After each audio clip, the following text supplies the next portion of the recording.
అల్లు అర్జున్ మీద అభాండాలు మోపుతానే ఉన్నారు చాలామంది. ఎందుకు అల్లు అర్జున్ టార్గెట్ చేస్తున్నారు? ఎందుకు అల్లు అర్జున్ వ్యక్తిగతంగా కించపరుస్తున్నారు? ఎందుకో అల్లు అర్జున్ని పర్సనల్గా టార్గెట్ చేస్తున్నటువంటి విధానం ఎందుకు జరుగుతోంది అనేది మాత్రం చాలా క్లియర్గా తెలుస్తుంది. ఒక రకంగా 100 ఏళ్ల తెలుగు సినిమా చరిత్రలో మొట్టమొదటిసారి జాతీయ స్థాయిలో ఉత్తమ నటుడిగా అవార్డు తీసుకున్నటువంటి సందర్భం అల్లు అర్జున్ ఉంది. అల్లు అర్జున్ మాత్రమే సాధించినటువంటి అవార్డు అది. అతను మాత్రమే సాధించినటువంటి ఒక గ్రేట్‌నెస్‌గా కూడా దాన్ని చెప్తా ఉంటాం. అలాంటి అల్లు అర్జున్‌ని నేషనల్ వైడ్‌గా కావచ్చు, తెలుగు పరిశ్రమ పరంగా కావచ్చు, ఎలా చూసినా సరే అతని మీద నెగెటివ్‌గా ప్రొపగండా చేసే విధానంగా మాత్రం చాలామంది చేస్తా ఉన్నారు, ప్రయత్నం చేస్తానే ఉన్నారు. 'పుష్ప 2' సినిమాకి సంబంధించి హైదరాబాద్ సంధ్యా థియేటర్‌లో జరిగినటువంటి ఒక ఘటన చాలా దిగ్భ్రాంతికి గురి చేసినటువంటి విధానంగా కూడా కనిపిస్తుంది. అంటే ఒక రకంగా అతనేమి వాంటెడ్‌గా చేసే కార్యక్రమం కాదు. ఉత్సాహంగా సినిమా చూడాలనేటువంటి ఒక కోరిక కావచ్చు, లేకపోతే సినిమా చూడాల్సిందే అని చెప్పేసి అభిమానుల మధ్య చూడాలనేటువంటి ఒక కోరిక కావచ్చు. ఆ కోరిక పోలీసులకు మన్నించారా లేదా, పోలీసులకు పర్మిషన్ ఇచ్చారా లేదా అనేది పక్కన పెడితే కనుక, ఆ సంఘటన జరిగినటువంటి ఒక మహిళ చనిపోవడం, ఆ తర్వాత కుర్రాడు చాలా ఇబ్బందులకు గురి కావడం అనేది కనిపిస్తుంది మనకు. ఆ తర్వాత అతను జైలుకి వెళ్ళడము, పోలీస్ స్టేషన్ కేసులు అవ్వడము, కేసుల్లో చాలా చాలా ఇష్యూస్ అవ్వడము, ఆ తర్వాత జరిగినటువంటి పరిణామాలు కూడా చాలా కనిపిస్తూ ఉంటాయి మనకు. అంటే ఒక రకంగా 'పుష్ప 2'కి సంబంధించి చూస్తే కనుక చాలా బిగ్గెస్ట్ బ్లాక్ బస్టర్ అయినటువంటి సినిమా అది.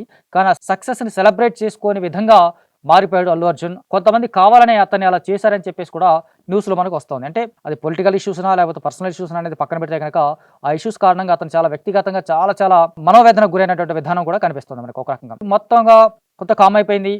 తనేదో అట్లీ డైరెక్షన్‌లో సినిమా చేస్తా ఉన్నాడు. అది కూడా నేషనల్ వైడ్‌గా ప్రాజెక్ట్ కావచ్చు, లేకపోతే ఇంటర్నేషనల్ ప్రాజెక్ట్ కూడా కావచ్చు, లేకపోతే బిగ్గెస్ట్ పాన్ ఇండియా సినిమా కూడా కనిపిస్తుందని చెప్పేసి చాలా చాలా ఊహాగానాలు వస్తున్నాయి, వార్తలు వస్తున్నాయి. అంటే అఫ్‌కోర్స్ నిజమే అవన్నీ కూడా. అతను పాన్ ఇండియా సినిమా కూడా చేస్తా ఉన్నాడు అనేది కూడా తెలుస్తుంది మనకు. ఈ సందర్భంగా కూడా అతను అతనికి సంబంధించినటువంటి ఒక వార్త జాతీయ స్థాయిలో ఒక హాట్ న్యూస్ అయిపోయింది. జాతీయ స్థాయిలోనే అది చక్కర్లు కొడుతున్నటువంటి వార్త కూడా కనిపిస్తుంది. అల్లు అర్జున్ అండ్ టీమ్ అతను ఒక 42 రూల్స్ పెట్టాడు. ఆ టీమ్‌కి సంబంధించి పని చేసేటటువంటి ప్రిమిసెస్‌లో కావచ్చు, ఇలాంటి మొత్తంగా ఒక 42 కండిషన్స్ పెట్టారు. ఆ కండిషన్స్‌కి లోబడి మాత్రమే అక్కడ అతను చిత్రీకరణ చేయాలి. అది మాక్సిమం యాడ్ షూటింగ్స్ కావచ్చు, లేకపోతే ప్రైవేట్ షూటింగ్స్ కావచ్చు, ఇలా అయినా సరే. ఆ కారణంగా 42 కండిషన్స్ పెట్టాలని చెప్పిన విధానం మాత్రం చాలా చాలా దారుణమైన విధంగా చెప్పొచ్చు. ఎందుకంటే ప్రపంచంలోనే ఎవరు అంతమంది అలాంటి కండిషన్స్ పెట్టేటువంటి నటుడు ఇంకెవరు కనిపించరు. కేవలం అల్లు అర్జున్‌కి పేరు మాత్రమే ఎందుకు వినిపిస్తుంది అనేది మాత్రం అది ప్రాపగాండా, వాంటెడ్‌గా చేస్తున్నారా అనేది మాత్రం చాలా క్లియర్‌గా తెలుస్తుంది మనకు. అంటే కళ్ళల్లోకి కళ్ళు పెట్టి చూడకూడదు, షేక్ హ్యాండ్ ఇవ్వకూడదు, లేదా లేడీస్ వస్తే మాత్రం హగ్ చేసుకోవాలి. ఇలాంటి ఒక డిఫరెంట్ కండిషన్స్ అన్నీ పెట్టడం, కొన్ని వాంటెడ్ కండిషన్స్ లేకపోతే అంటే కావాలని చేసినటువంటి కొన్ని 42 కండిషన్స్ ఇవే అంటే చెప్పేటటువంటి వార్తలు కూడా కావాలని చేసినటువంటి కొన్ని విధానాలు కూడా కనిపిస్తున్నాయి. అంటే ఇవన్నీ వాంటెడ్‌గా అల్లు అర్జున్ మీద ప్రాపగాండా చేసేలాగా, లేదా అతన్ని డిఫేమ్ చేసేలాగా, డిగ్రేడ్ చేసేలాగా చేసేటువంటి విధానంగా కూడా కనిపిస్తుంది మనకు. అంటే అల్లు అర్జున్ లాంటి ఒక స్టార్ హీరో, పాన్ ఇండియా స్టార్‌గా స్వయం కృషితో ఎదిగినటువంటి విధానం కూడా చాలా కొత్తగా కనిపిస్తుంది. అంటే అలాంటి నటుడి పట్ల ఇలా డిగ్రేడ్ చేయడం, డిఫేమ్ చేయడం అనేది చాలా దారుణాతి దారుణంగా కనిపిస్తుంది. అంటే నిజమే కావచ్చు, ఒకవేళ అతను కొన్ని కండిషన్స్ పెట్టొచ్చు, అతను వ్యక్తిగతంగా ఇబ్బంది పడేటువంటి అవకాశాలు ఉండొచ్చు.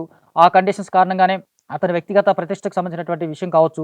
ఇలా ఎలా చూసినా సరే కొన్ని కండిషన్స్ మాత్రం యాక్సెప్టబుల్‌గా ఉండే అవకాశం కూడా స్పష్టంగా ఉండే అవకాశం కూడా ఉంది నిజానికి. ఆ కండిషన్స్ వల్ల వచ్చే నష్టం ఏంటి? ఆ కండిషన్స్ వల్ల నష్టపోయేటువంటి వ్యక్తులెవరు?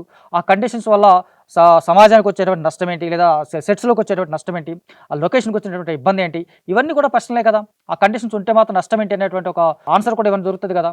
ఇవన్నీ పక్కన పెట్టేసి కేవలం అల్లు అర్జున్‌ని డిఫేమ్ చేసే విధంగా కావచ్చు, లేకపోతే అల్లు అర్జున్‌ని డిగ్రేడ్ చేసే విధానం కోసం మాత్రమే 42 రూల్స్ పెట్టాడు అల్లు అర్జున్ చెప్పేసి ఒక వార్త చక్కర్లు కొట్టడం అనేది మాత్రం చాలా దారుణంగా కనిపిస్తుంది. ఆ వార్తకు చక్కర్లు కట్టడానికి కారణం ఏంటంటే ఒక ఇంటర్వ్యూలో కావచ్చు, ఆ ఇంటర్వ్యూకి సంబంధించినటువంటి ఒక ఇద్దరు లేడీస్ కావచ్చు, ఆ లేడీస్ ఇంటర్వ్యూ కూడా కంప్లీట్ డిలీట్ చేశారు. అయితే ఆ వార్త మాత్రం జాతీయ స్థాయిలో హాట్ న్యూస్ అవ్వటం మాత్రం బిగ్గెస్ట్ మైనస్‌గా కూడా కనిపిస్తుంది ఒక రకంగా అల్లు అర్జున్‌కి. అంటే at the same time plus point కూడా కనిపిస్తుంది మనకు. నిరంతరం వార్తల్లో ఉండే వ్యక్తిలాగా కనిపించేటువంటి విధంగా కనిపిస్తున్నప్పుడు కూడా ఇతన్ని డిగ్రేడ్ చేసేటువంటి విధానంగా కూడా కనిపిస్తుంది ఒక రకంగా. అంటే కొంతమంది కావాలని చేస్తున్నారా, వాంటెడ్‌గా చేస్తున్నారా అనేది పక్కన పెడితే గనక అల్లు అర్జున్ మీద వచ్చినటువంటి వార్తలు మాత్రం మాక్సిమం నిరాధారం. కొంత ఆధారం ఉన్నప్పటికీ కూడా అవేమీ ఇబ్బందికరమైనటువంటివి కావు. ఎవరిని ఇబ్బంది పెట్టేటువంటి విధానం కాదు. సెట్స్‌లో కావచ్చు, షూటింగ్స్ కావచ్చు, లొకేషన్స్ కావచ్చు, ఎక్కడైనా సరే ఇబ్బంది పెట్టేటువంటి అంశాలు కావు. అతని వ్యక్తిగతమైనటువంటి విషయాలు అవి మాక్సిమం చూస్తే గనక. అలాంటి పర్సనల్ ఇష్యూస్‌ని పట్టుకొచ్చి పబ్లిక్‌లో పెట్టేసి ఇతను ఇలాగా, అతను అలాగా అని చెప్పడం అనేది కూడా సరైనటువంటి విధానం కూడా కాదని చెప్పేసి స్పష్టంగా తెలుస్తుంది మనకు. ఓవరాల్‌గా చూస్తే గనక ఈ మధ్య కాలంలో ఈ 2, 3 ఏళ్లలో అల్లు అర్జున్ మీద అభాండాలు పడతా ఉన్నాయి. లేకపోతే డిగ్రేడ్ చేస్తూనే ఉన్నారు. ఒక రకరకాల ఇబ్బందులు గురి చేసేటువంటి విధానం కనిపిస్తోంది మనకు. అయినప్పటికీ కూడా అతను తన దారిలో దూసుకుపోతున్నాడు. తన దారిలో వెళ్ళిపోతున్నాడు. తను చేసేటువంటి సినిమా పరంగా కావచ్చు, లేకపోతే ప్రమోషన్స్ పరంగా కావచ్చు, ఏ రకంగా చూసినా సరే అతను తనదైనటువంటి దారిలోనే వెళ్ళిపోతా ఉన్నాడు. వెళ్ళిపోతున్న క్రమంలో వచ్చినటువంటి ఇలాంటి ఎదుర్కొనేటువంటి ఇబ్బందులు కావచ్చు, ఇలాంటి ఇష్యూస్ కావచ్చు, ఇవన్నీ దాటుకుంటూ సులువుగా తనదైనటువంటి దారిలో దూసుకుపోతున్నటువంటి విధానం కూడా కనిపిస్తుంది మనకు. సో ఓవరాల్‌గా అల్లు అర్జున్ మీద వచ్చేటువంటి ఈ వార్తలన్నీ కూడా మాక్సిమం నిరాధారంగానే కనిపిస్తా ఉన్నాయి. నిరాధారంగానే చూడబడతా ఉన్నాయని చెప్పేసి మాత్రం చెప్పొచ్చు.